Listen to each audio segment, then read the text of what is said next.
दोस्तों लोगों को किसी इंसान से प्यार होता है, जैसे कि किसी लड़के को लड़की से या किसी लड़की को लड़के से, बट ये इंसान कुछ अलग है। इन्हें इंग्लिश अल्फाबेट के लेटर एक्स से प्यार है। आप चाहो तो देख सकते हो, इलॉन मस्क ने सबसे पहले x.com नाम से एक ऑनलाइन बैंकिंग सर्विस की शुरुआत की, जो बाद में x.com से पेपाल हो गई। फिर इन्होंने एक स्पेस रॉकेट कंपनी स्टार्ट की जिसको नाम दिया स्पेस एक्स। इसके बाद इन्होंने अपना एक AI वेंचर क्रिएट किया तो उसको नाम दिया x.ai। फिर इन्होंने ट्विटर को बाय किया और बाय करने के बाद साइट का ऑफिशियल नेम बदलकर कर दिया x.corp और फिर इसके लोगों को भी X कर दिया। फिर अपनी कार कंपनी टेस्ला के पहले SUV मॉडल का नाम रखा मॉडल X। फिर मई 2021 में इनकी वाइफ ग्राइम्स को एक सन हुआ जिसका नाम इन्होंने रख दिया XACE12। यही नहीं, अभी और सुनिए, इनकी कई एक्स वाइफ्स भी हैं। वेल, इस इंसान की एक्स के लिए इतनी डेस्परेशन को देखकर लगता है कि ये एक दिन मार्स का नाम। दोस्तों आज तक आपने कितने स्वादों को चखा है? तो इस पर मोस्टली लोगों का जवाब होगा 4, like sweet, sour, salty and bitter, right? पर क्या आपने उमामी टेस्ट को चखा है? ना कुछ लोग अब कंफ्यूज्ड हो गए होंगे कि ये कौन सा टेस्ट है, लेकिन मैं आपको बता दूं कि ये 5वां टेस्ट है। उमामी एक जैपनीज नेम है जिसे सेवरी भी कहा जाता है, जिसका मतलब होता है डिलीशियसनेस, यानी कि स्वादिष्ट। तो आप इस टेस्ट को चख सकते हैं ऐसे फूड्स में जिनमें ग्लूटामेट हाई लेवल में होता है। बेसिकली जो स्पाइसी फूड्स होते हैं जैसे कि मशरूम, मीट्स या कोई भी ऐसा फूड जिसमें मसालों का यूज बहुत ज्यादा मात्रा में होता है, उन फूड्स का टेस्ट उमामी होता है। एफेंटेसिया ये एक ऐसी बीमारी है जिसमें एक इंसान अपने माइंड में इमेजेस को क्रिएट नहीं कर पाता। इसे माइंड ब्लाइंडनेस और इमेज फ्री थिंकिंग भी कहते हैं। अकॉर्डिंग टू CNBC वर्ल्ड की 2 to 4% पॉपुलेशन को ये बीमारी है।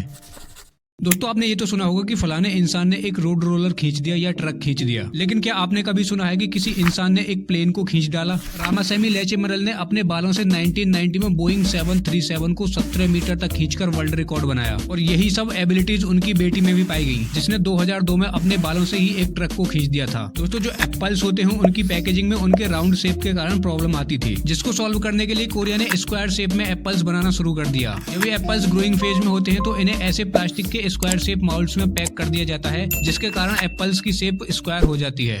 दोस्तों आपने ट्रेन के पीछे ऐसा क्रॉस का साइन, ये रेड लाइट और ये LV लिखा हुआ तो जरूर देखा होगा। तो इसका क्या मतलब है? ये सब क्यों होता है? तो इसका आंसर है कि ये सभी साइंस होते हैं किसी भी स्टेशन मास्टर के लिए, जिसमें एक क्रॉस का साइन दिखाता है कि ये ट्रेन का लास्ट बॉगी है और LV का मतलब होता है लास्ट व्हीकल, जिसका भी यही मतलब होता है कि ये ट्रेन का लास्ट बॉगी है। तो अब आपके माइंड में ये सवाल उठ रहा होगा कि रात के समय स्टेशन मास्टर कैसे पता करता होगा कि ये ट्रेन का लास्ट डिब्बा है? तो इसके लिए ट्रेन के लास्ट बॉगी पर ये रेड लाइट लगी होती है, जिससे ये पता चलता है कि ये ट्रेन का लास्ट डिब्बा है। तो जब भी कोई ट्रेन किसी स्टेशन से गुजरती है तो स्टेशन मास्टर इन सभी चीजों को देखकर ये कंफर्म करता है कि ट्रेन सही सलामत है। और अगर किसी भी सिचुएशन में वो इन साइंस को नहीं पाता है तो इन दैट केस वो रेलवे डिपार्टमेंट को तुरंत इन्फॉर्म करता है।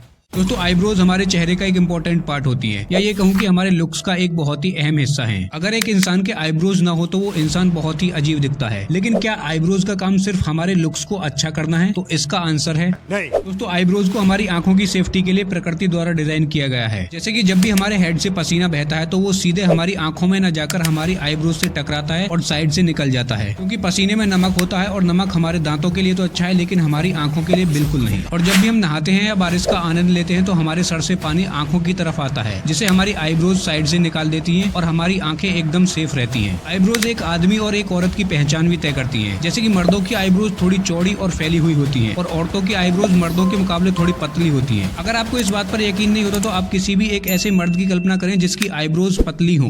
दोस्तों आपको बचपन में तो खूब ठुके होंगे। क्या कहना क्या चाह रहे हैं भैया आप? इंजेक्शंस, ये तो खूब ठुके होंगे ना। तो क्या आपने कभी गौर किया है कि जब डॉक्टर हमें इंजेक्शन लगाता है तो उससे पहले निडल को अपनी उंगली से हिलाता है और फिर उसमें से थोड़ा सा लिक्विड बाहर निकालता है? तो वो ऐसा क्यों करता है? इसके पीछे का कारण है कि जब डॉक्टर्स दवाई की बोतल से दवाई को सिरिंज में खींचते हैं तो दवाई के साथ साथ उसमें कुछ एयर बबल्स भी आ जाते हैं, जिसके बाद फिर डॉक्टर सुई को अपनी फिंगर से कुछ इस तरह हिलाते हैं ताकि सारे एयर बबल्स ऊपर आ जाएं और फिर उनको बाहर निकालने के लिए सुई से थोड़ा सा लिक्विड बाहर निकालते हैं और ठोक देते हैं। क्योंकि अगर आपके ब्लड में रॉ एयर चली गई तो वो आपके ब्लड फ्लो को ब्लॉक कर सकती है, जिससे कि आपकी मेरी मौत हो सकती है। बट डोंट वरी, डॉक्टर्स के लिए ये प्रोसेस एक रिचुअल की तरह होता है। वो सांस लेना तो भूल सकते हैं लेकिन हिलाना नहीं भूल सकते। कुछ गलत मत समझ लेना, मैं सुई हिलाने की बात कर रहा हूँ।